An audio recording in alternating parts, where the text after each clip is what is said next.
It's the Real Estate Podcast, brought to you by ANZ Home Loans for financial well-beings. And welcome back to another episode of the Real Estate Breakfast, the best day of the week, it has to be said. A Friday, another weekend looming up large. Of course, we're talking your property news 7 days a week. So much, it seems, goes on all year. But even as we approach 2025, a lot to get through. And it's November the 29th today. And new analysis reveals that over 3 million median density homes, including townhouses, duplexes and triplexes, could be developed across Australia's capital cities. Domain is reporting that nearly 60% of these would be within 2 k's of train stations, which is pretty good. Melbourne leads with potential for 1.16 million new homes, followed by Sydney at 934,000. Hotspots include Melbourne's Mornington, Peninsula and Sydney's Canterbury-Bankstown.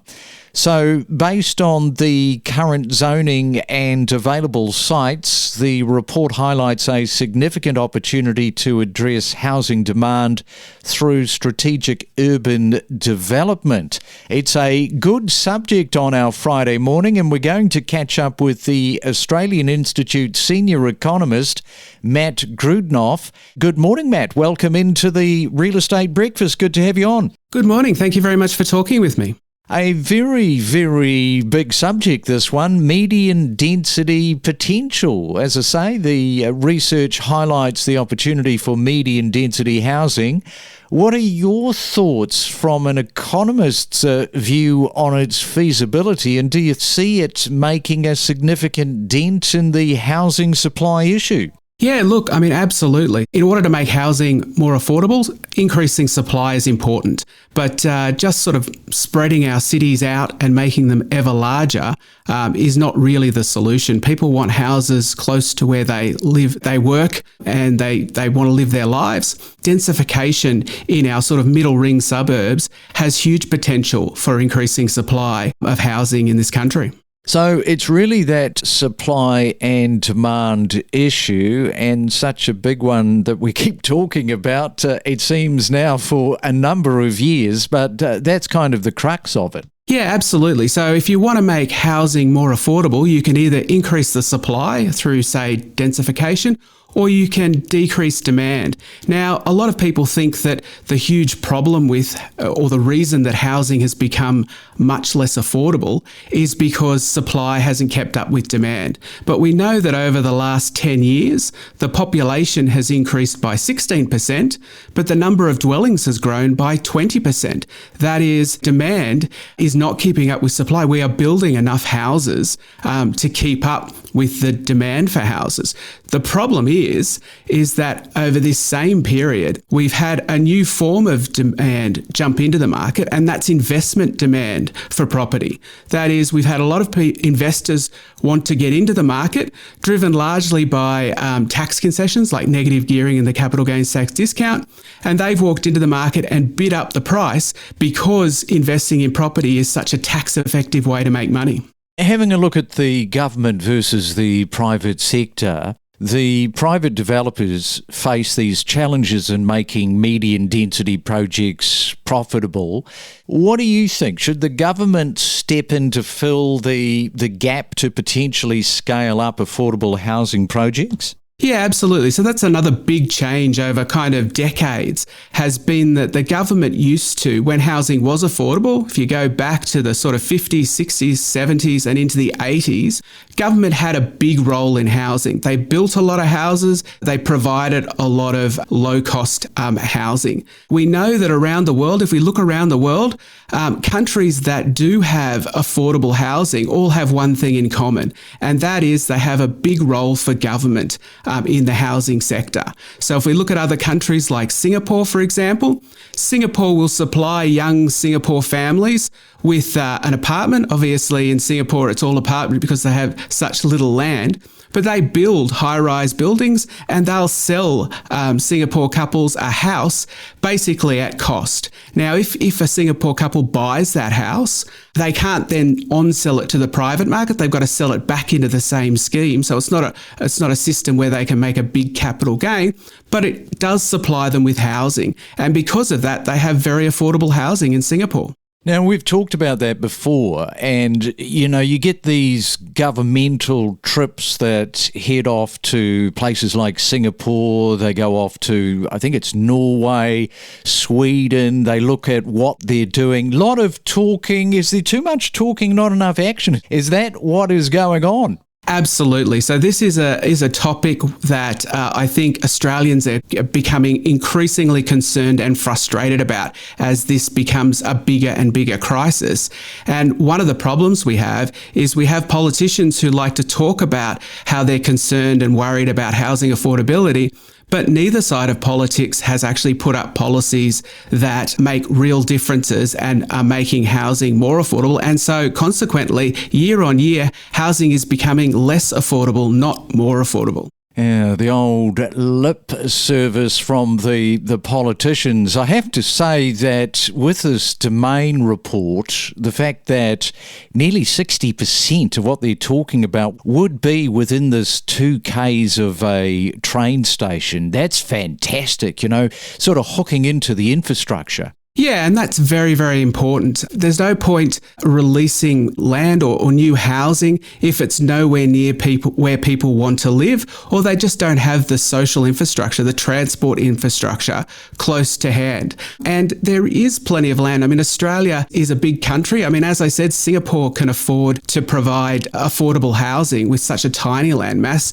The fact that Australia can't with a large land mass is pretty crazy. It's where the property is located, and it's about densification when it comes to supply. If we want to make housing more affordable, part of the solution is supply. The other part is demand, but that part of the solution that is supply, we really need to look at those kind of middle ring suburbs in our big cities and seeing about increasing densification in those areas.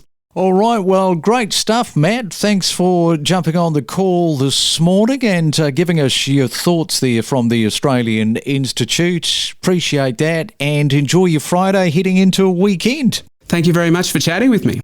Let's right now go to a co-founder of Archistar, and that is Ben Coorey, and he's going to weigh in on the conversation. And good morning to you, Ben. First off, is Australia's heavy reliance on the private sector housing development sustainable, or do you think that we need a bit of it's been called a paradigm shift to include greater government involvement? I think you've been talking about that. Yeah, thanks for having me.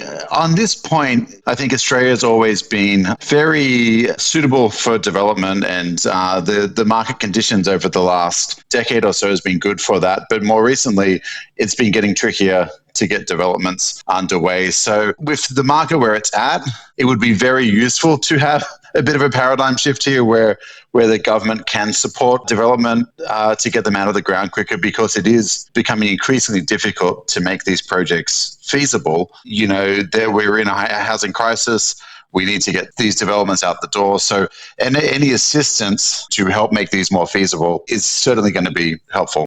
Yeah, because on the top of that is that median density developments, they often face resistance due to concerns about neighbourhood change. Nobody likes their neighbourhoods being changed at all. So what strategies do you reckon that could be used to address those concerns to win public support? Yeah, it's a really good point. And, we need housing all around the country. Everyone's complaining about, the affordability. A big part of that is to increase the supply. But as you said, no one wants that supply or that increased housing near them, which is an interesting dilemma. This report, which has been super interesting, and this is why we built this report out, it looks at what's existing in the suburbs and it uses that as precedent for additional development. So what you're seeing in this report and the properties identified for this medium density, it's based off developments and properties that are already existing in those neighborhoods. And if you look at medium density, we're not talking in this report about high rise, we're talking about medium density. These are duplexes, triplexes, townhouses. They're the scale of a house. They can fit into the neighborhood character. It's less of an impact than, a high-rise building going up next to your house. So I think that this style of development is more suited and capable of meeting that neighborhood context and should be less controversial than high-rise buildings. And I just want to come back to the infrastructure which we talked to Matt about, and that is that the research, it is suggesting leveraging the transport corridors for densification without resorting to high-rise developments. Now, some people are going to be asking, how can urban planning strike the right balance between maintaining neighbourhood character and meeting the housing demand? A little bit of a double up, I know, with the question before, but that infrastructure so important. Yeah, infrastructure is key to this. If you put more housing and more density, you put pressure on the infrastructure around. So it makes a lot of sense to focus that effort around existing infrastructure, train stations and transport nodes, because you're just reducing that need by being within walking distance to transport. So, this balance between medium density, we're saying, this densification should be near transport nodes, and there's a lot of opportunity around that. We can't discount having the high rise because this is a multimodal approach, and I don't think you're going to solve it with one solution. You're going to need multiple approaches, and you'll get so far with medium density, but I do believe that you do need that mix of housing options because, some people want to live in a house. Some people will want something more affordable. There could be a townhouse, a duplex, and then, some people are going to want to live in apartments. So I think you want to have that diversity of housing stock. So it's not one or the other. I think you will need a combination, but this provides a really good opportunity. All right, we'll leave it there. Thank you so much, Ben. Enjoy your Friday. Thank you for having me. We help to break down real estate every day to help you better understand the Australian property market. You can join the conversation every week on the Real Estate Podcast. Squatters moving into your property. You've got some direct experience about this. It's lax laws, it's loopholes that squatters are taking advantage of. And then in the process, I learned about something called deed fraud, which is a very insidious crime that's growing in popularity, robbing homeowners of all their equity. So I started Squatter Defender and Title Fraud Defender to help defend property owners against those. So tell us a little bit more about that deed fraud that you're talking about. It's just a piece of paper with a notary stamp on it, and you can file it with the county clerk, and just like that, you can change the title to a property. And if you go through a series of steps, you steal an identity and you put it in that identity, you can actually steal the title to somebody's house and then resell it and then pocket all of that equity into your ill-begotten bank account. We connect you to the best real estate information across Australia. The Real Estate Podcast.